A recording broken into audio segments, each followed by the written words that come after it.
Hello, welcome to Beach View, our podcast about all sorts of things and or stuff. Yes, and today we are talking about another movie. This time, It's a Wonderful Life from 1946. Yeah. Which is a Christmas classic. 1946. That is so old. So. Yeah. I have seen this before, but you have not, correct? Yes, this is my first time watching this. Yes, and I watched the colorized version because I've seen it a couple times in black and white. Like, over the years, this used to always, come on TV during, the Christmas season, the holiday season. Yeah. Well known for that. Yeah, I would watch it, all the time. But the funny thing is, it's been years since I've watched it, so I didn't really remember all the details. I just remember, the gist of it. But it was kind of cool watching the colorized version. Yeah, I would not do that. I watched it in black and white. Yeah, I knew you wouldn't. Look, it was shot for that. You gotta watch it like that. Well, I've seen it multiple times in black and white, so I was like, let's check this out. So I thought it was kind of cool seeing it colorized. I wouldn't know.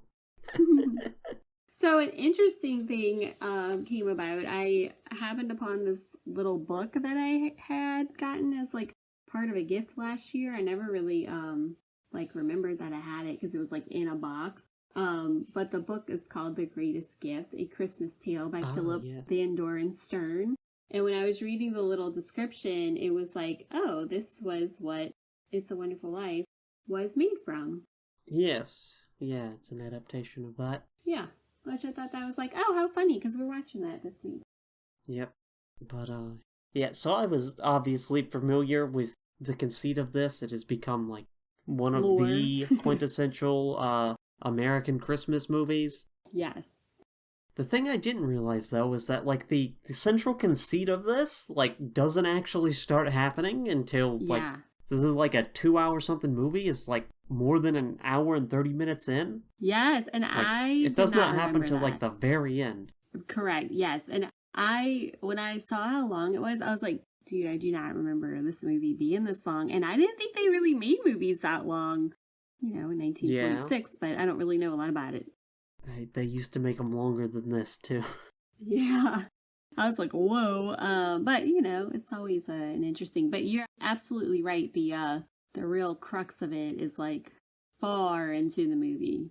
Yeah, because I knew that part of it. That's the famous part. The man wishes he was never born and gets shown a version of life where that's the case. Right. But yeah, no, most of it is just preamble for that moment. Yeah, they're basically showing the angel his life, so you get to really know this person. Yeah. What were your thoughts? Yeah, I don't know. I thought that part was odd because I thought, the whole time I'm watching, I'm like, this is a lot of preamble. Yeah. Honestly, you could excerpt the part once it starts, kicking off, just the, part of the, central conceit of it, and, have that be its own film. You miss some of the context, but, for the most part, it re-explains itself. Every time a character comes up and he's like, oh, I can't believe you. What's happened? How do you not recognize me? He then, someone says, oh, this, when you weren't there, this happened, so. Yeah, the angel. Yeah, and the end part, I was kind of bro, why are you not understanding what's happening? Yeah. Over and over and over, he's like, but I ran my car into this tree. And I'm like, bro, how many times do you have to tell you, what's happening? I mean, obviously, it wouldn't make the movie, but it's just kind of this again? Man, Clarence the Angel's got his job handed to him. He's got to explain this over and over and over.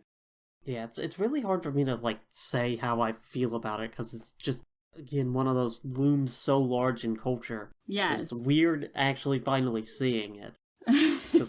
Like I said, it's a very uneven film because of the fact that the conceit doesn't happen until, the end of the film. Yeah. And then it just kind of, abruptly ends. It's all this build-up for this one conceit, and then the conceit just, goes away at the end.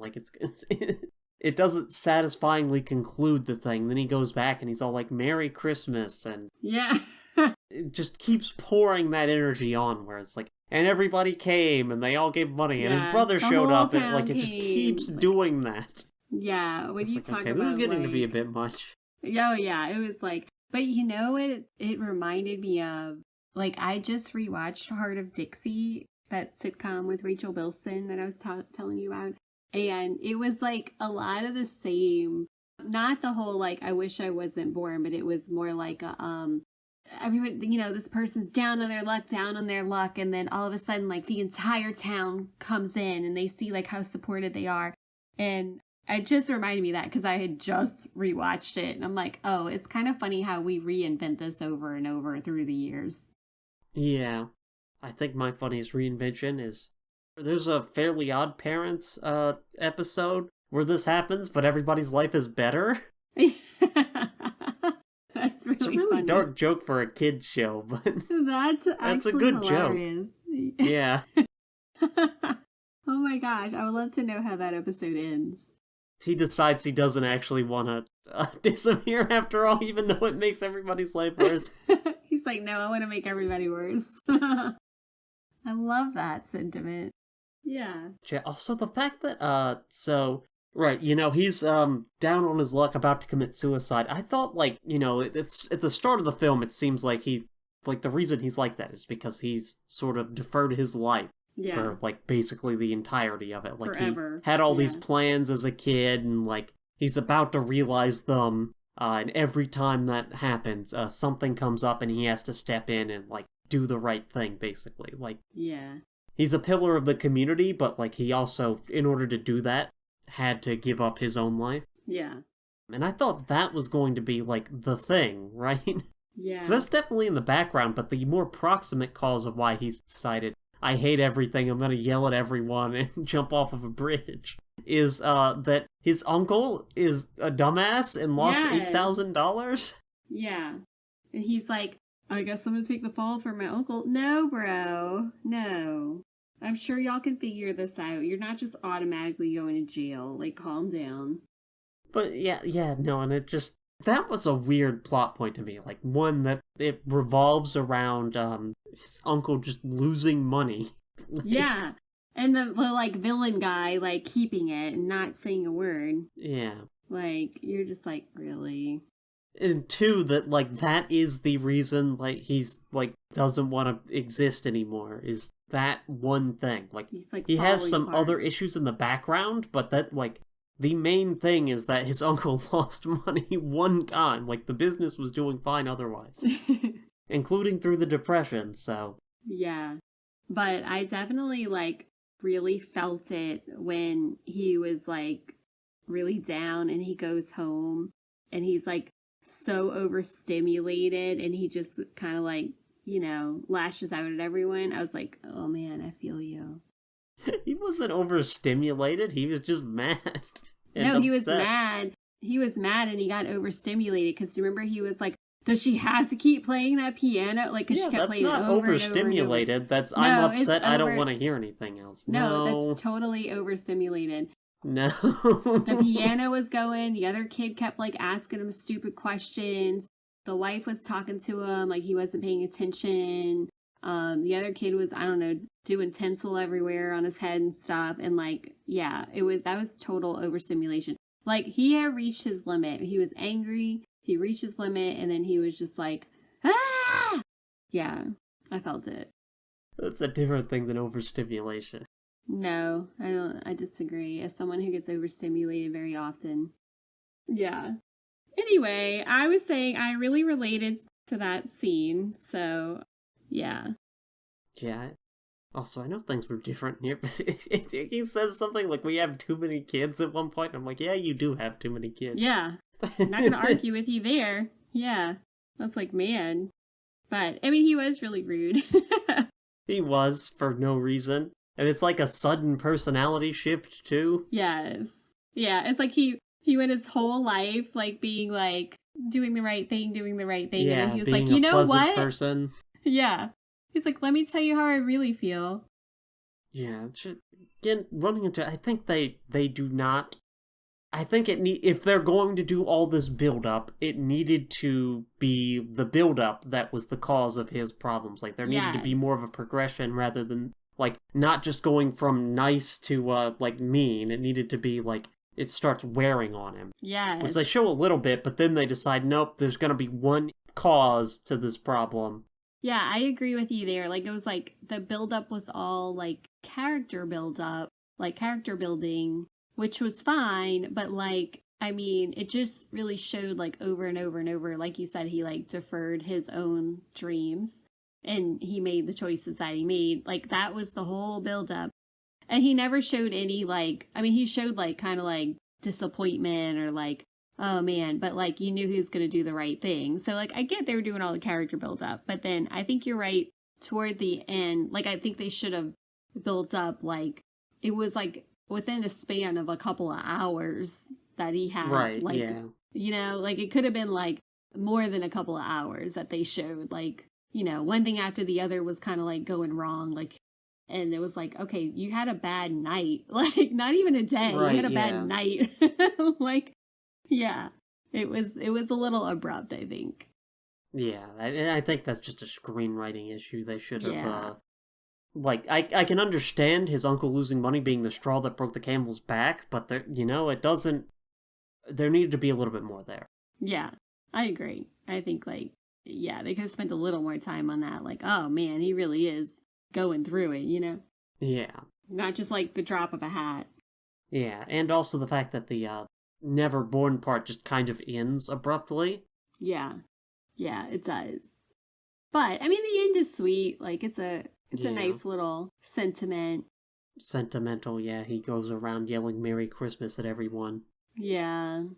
He's holding his kid and he's all weepy and he realizes what a gift he has been given. Yeah, I think they laid that on a little thick, but that is the point. Oh yeah. Yeah, emotions were high. Yeah, I like it when they like come in carrying like a giant basket of money. Yeah, everybody does. I know, I'm like, y'all broke asses over here, constantly asking for help, and then you're like, oh, here you go. It's a little unrealistic, but I like it. I don't think that's my problem with it. I think the problem is it just lays it on too thick. Yeah. And it keeps going. The scene keeps going. Like, you It think, really does. okay, this is gonna be yes. the end. And he's like, oh, then he gets the book. Then the bell rings and an angel gets his wing. Like, it. Yeah. It's a little drawn out. But, I mean, you know, classic story. Yeah. Thought it was a good movie. I don't know. I still don't know how to feel about it. It's weirdly uneven for a classic. Yeah, I mean, Like I said, you could totally excerpt the last, like, 30 minutes or so of the film and have that be, like, a complete short film that makes sense. yeah. And I think it would work better, honestly. Yeah, I agree with that. Now it would come out as like a limited series on a streaming service. You could still do a movie like this. I don't know how you would do it differently today, but Yeah. I feel like there's been adaptations, but I cannot think of any like recent adaptations. yeah. I don't know. I'm sure there has been. People always like remaking these kind of things. Yeah, exactly. But you know, it's a holiday winter classic. I feel like I'm not as exposed to it as much anymore since like, you know, we don't have cable and all, but it used to always come on TV. Like, I mean, you couldn't miss it, you know? Yep. Way back in the day. So it was kind of nice to revisit. I'm not a huge fan of Christmas movies or like Christmassy things in general, so Yeah. I guess, it's a classic. I'm glad I saw it, but you know. Not your favorite. I guess I'll get into a plot synopsis. Yeah, go ahead. Let's see. So, we open with a bunch of people praying for this guy, George. George Bailey. Yep, George Bailey. And we have some angels talking to each other. And he's like, this might get you your wings as Clarence the angel. But he's like, first you need to watch scenes from his past to get to know the guy before you can save him. So then we go to his childhood, where when he's, 12 or something, him and a bunch of neighborhood kids are sledding. On shovels. Oh yeah, I totally forget. But his little brother crashes into the ice and he rescues him, which gives him an ear infection that causes him to go deaf in one ear. We go to later in his childhood where he saves the storekeeper. He's working at like a store, and the storekeeper's kid dies, and he's so depressed and drunk that he almost poisons a kid. Yeah. But George notices and stops that from happening. This is also where we're introduced to, what's his name? Mr. Potter, who's an old rich guy who owns basically everything in town except his dad's business, the building and loan, which, like, tries to be, like, give fair rates and, work for the community, as opposed to Mr. Potter, who only cares about profit. Mm-hmm. This is, like, a theme going forward. Also, we're introduced to, Mary and Violet, the two women in his life that he, which one he's gonna get with is like a plot point. They keep showing up. Yeah. Yep. We fast forward to after his high school graduation, where he's planning on going to Europe and traveling around because he wants to go out there, be an architect, and build these like impressive buildings, see the world. He's got all these plans made, and wouldn't you know it, right as that's about to happen, his father dies. That very night, they go to his brother's high school graduation, and there's like antics, but they don't really matter to the plot. Yeah. I thought the flirting in the scene between Mary and George was really bad. It's just like goofy and awkward, and I lasted too long. I did not like it, especially the ending scene. Yeah. Which borders on like just harassment. Anyway, but his dad dies, and right as he's about to go to Europe, and he misses his trip. Like, we fast forward again. He's missed his trip. Yeah, he stayed behind.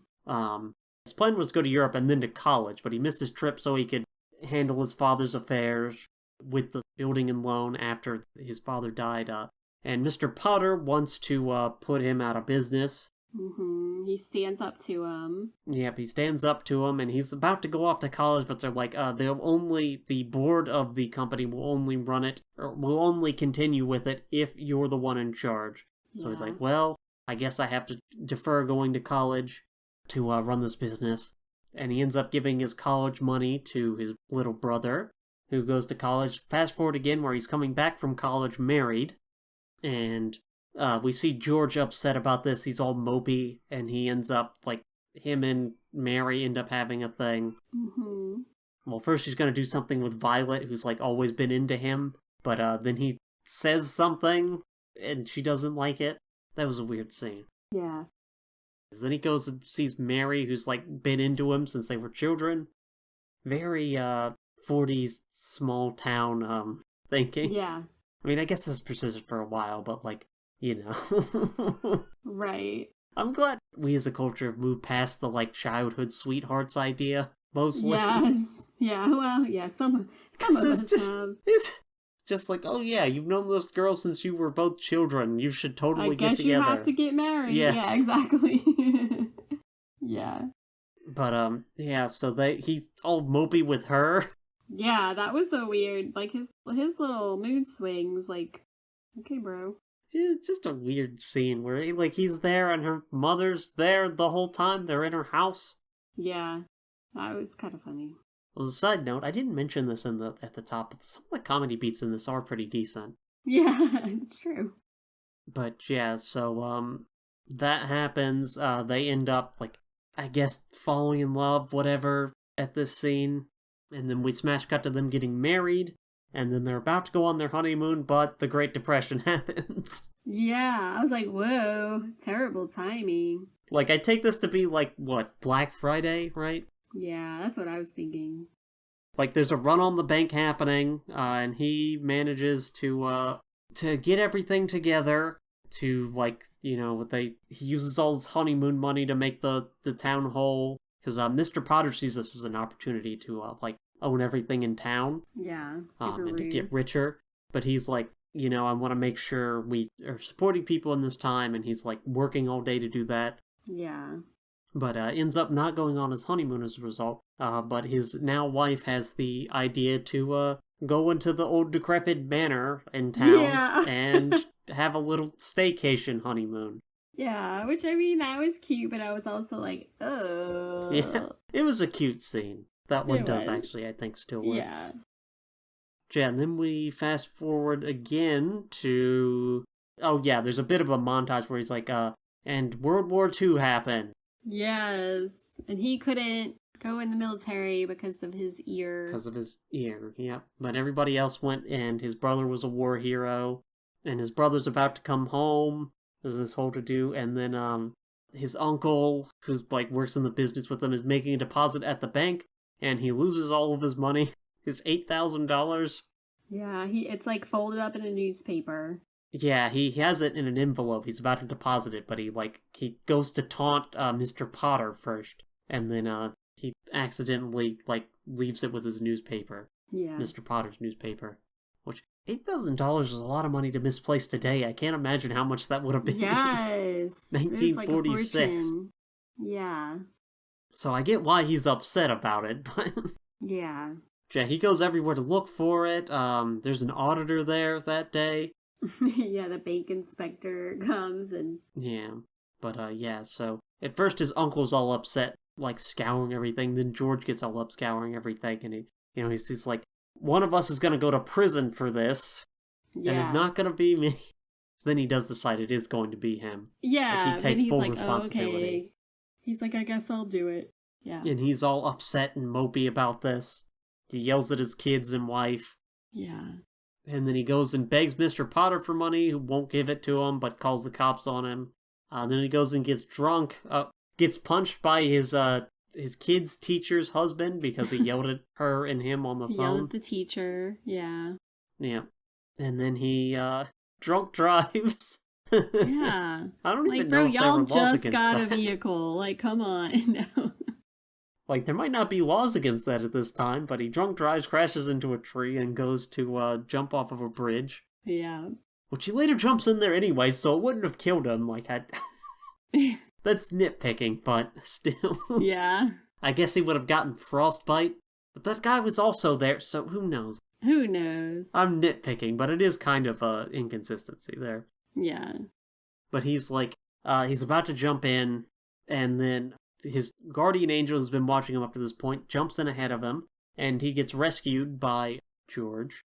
And they go in, and the whatever bridge worker rescues them and are warming them up. And he explains the whole angel thing, which, by the way, is very... This seems very funny, because he's just like, oh yeah, I'm an angel. Like, he doesn't try to hide he's it. Like, what does he say? He's like, I'm an AS1, AS2 or something. I don't know what it is. Some kind of, like, angel designation, something. Yeah.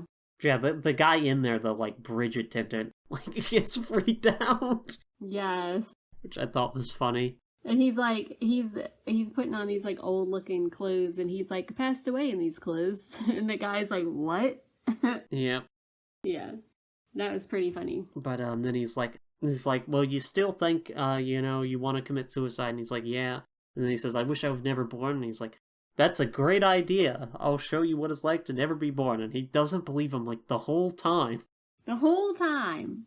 Yeah, but he starts going and, like, goes through all the things, like, his car didn't hit that tree, he goes to the bar, it's owned by a different person, Everybody's, like, meaner, the town's been renamed to Pottersville, where Mr. Potter is, like, owns everything because he wasn't there to stop him, his brother died at childhood. So he never saved all his people died in the war.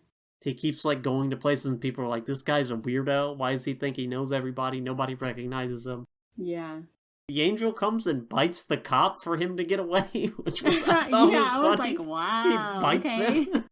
Yeah. His wife is an old maid, is what they say. She never married. Which, honestly, that's, like, she seems like she's having a fine life without him, but, 1940s, you have to be married, so. Yeah, right? But, yeah, so he keeps going through this, and then eventually he's like, he gets, like, assaulted, or no, he goes and, like, harasses Mary, because he's like, don't you recognize me? And then a bunch of people grab him, and what happens after that? Doesn't he punch the cop and run off, and then he's like, Clarence? Yeah, I don't remember exactly. But yeah, I don't remember how this, but yeah, like, he eventually gets it. Yeah, he goes back to the bridge eventually, and he ends up being like the cop comes back and he's like, oh, you recognize me? Because like, the angel, like, grants his wish or whatever, and he's like, It's like, yeah, of course I recognize you. And, then he goes back. He runs and, like, notices everything, like his car being in the tree. And he's, like, all happy, like, ecstatic. Being Yeah. like, Merry Christmas, everybody. He just, like, tells literally everybody, Yeah. Merry Christmas. And he's all, like, feverishly happy. Like wacky behavior Yeah. on a normal day. Like you had like such a bad night, you go missing, and then you come back and you're like, Merry Christmas! Yeah, he comes back to his home and he's like, Merry Christmas, children. And there's, like, a reporter, the auditor, and, a cop there to, like, Yeah, wait, they're all chilling in their house with the kids. Yeah, and he's trying to serve his arrest papers. Yeah. Then his wife comes back and he's all like, oh, Merry Christmas. And, like, we were looking everywhere for you. And also, we told people about your predicament and they all come in and give him money. And they all keep coming in, giving him money. And they all keep coming in and giving him money. The brother comes back, yeah. Yeah, his brother comes back. They all start singing. There's the thing with the book the angel had that he gives him as a present. He's reading Tom Sawyer or Huckleberry Finn, one of the two.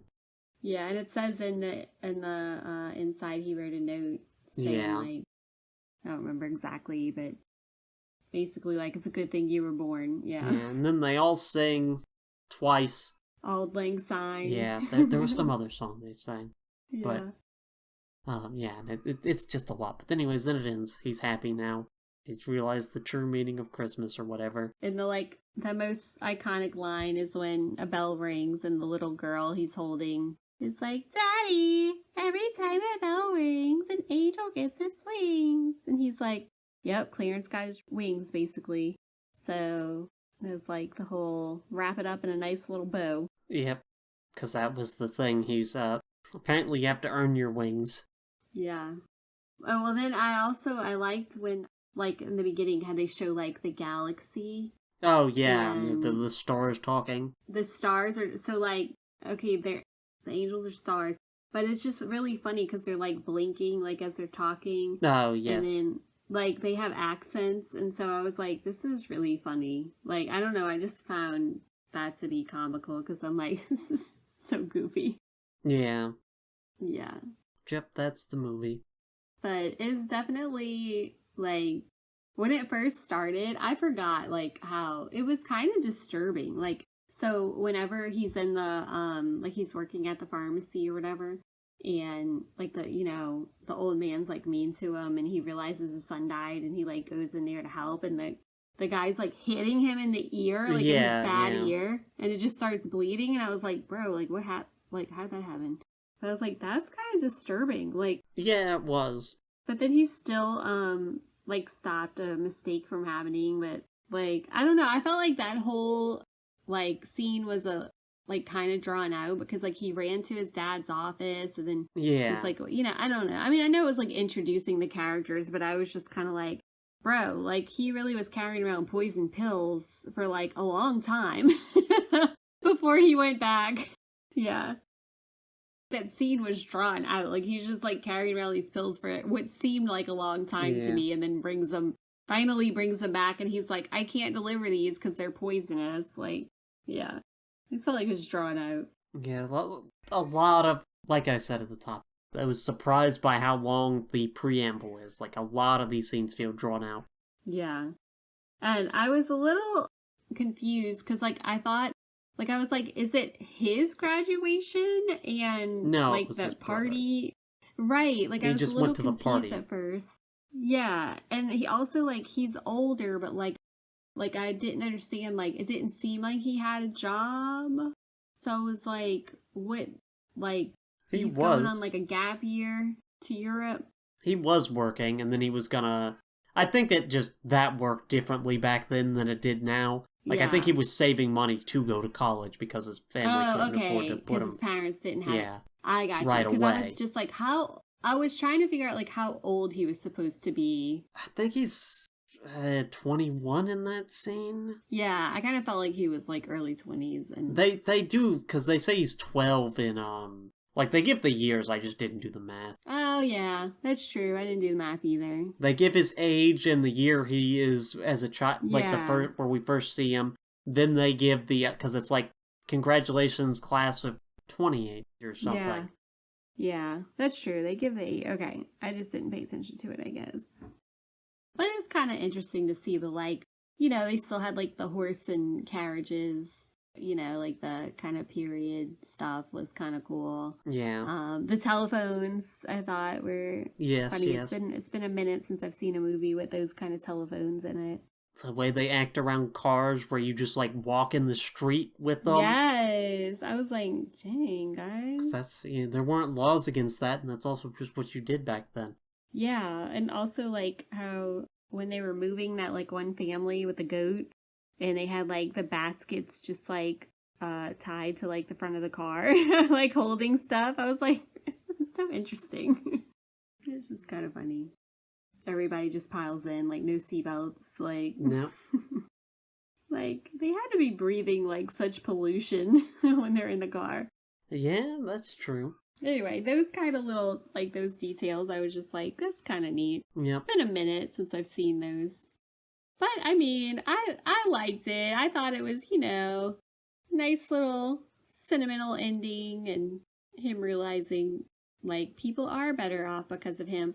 But the thing I didn't like was how he kept, like, denying himself to help others, which is like, okay, great, like, he's a selfless guy, but that's still not like you know, don't deny everything you want to do. Like, at some point you have to do something like that for you know what I mean? You know, it's like, man.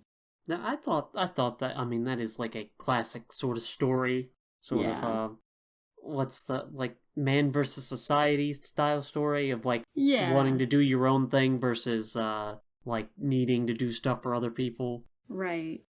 Yeah. That's one of the things that really worked for me, how he, like, constantly defers his, own desires for, like, the benefit of other people. Well, I think that was kind of, like, the depressing part for me.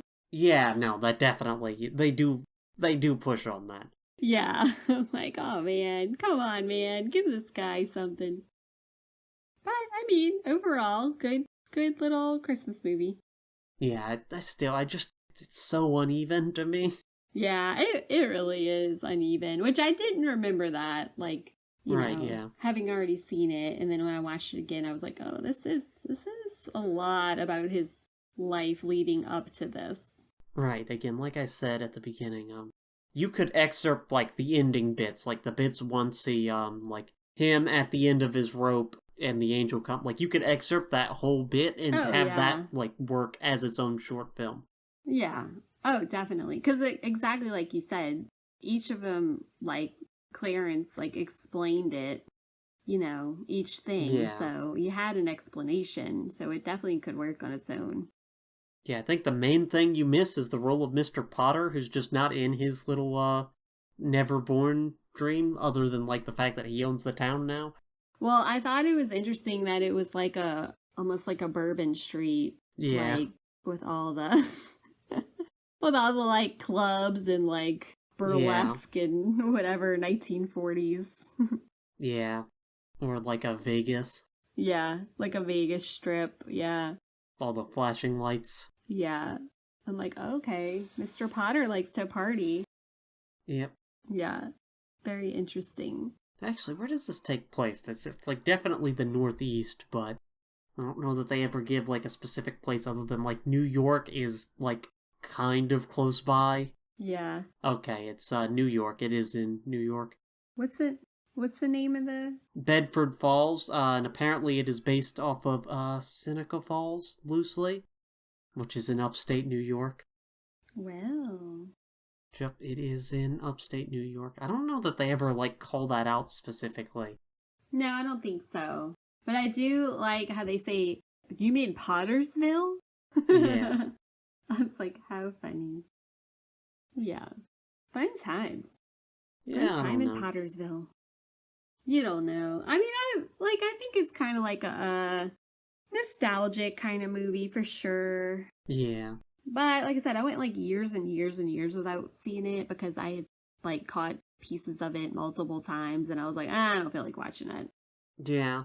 For whatever reason, I just like never caught, you know, because this is a perennial Christmas rerun. For whatever reason, I just never came up, never saw it in like class, which is a thing, you know, sometimes around Christmas season, the teachers like, we're gonna watch a movie instead of doing anything today because Yeah. we're almost out of school. This one was never one of them. Just never saw it for whatever reason. Yeah. Well, I'm glad you saw it since it's a classic. Yeah. Have a reference point, but I probably won't watch this for a long time again because it's just like No. such a very sentimental movie. You know, you kind of got to be in the mood for it. Yeah. But yeah, I also have a hard time handling this style of like overly sentimental, overwrought Christmas movie. Yes. It gets to be too much after a certain point, which it does in this film. Yeah, and something about the way also that they talk, like in old movies. I think I mentioned this before when we were watching. Yeah, you have. It does not bother me. Yeah, it gets to me a little bit because it's like I don't know. It's like I'm having to concentrate more or something. I don't know what it is, but I don't love the delivery of the lines. But I know that was just like the style then, so.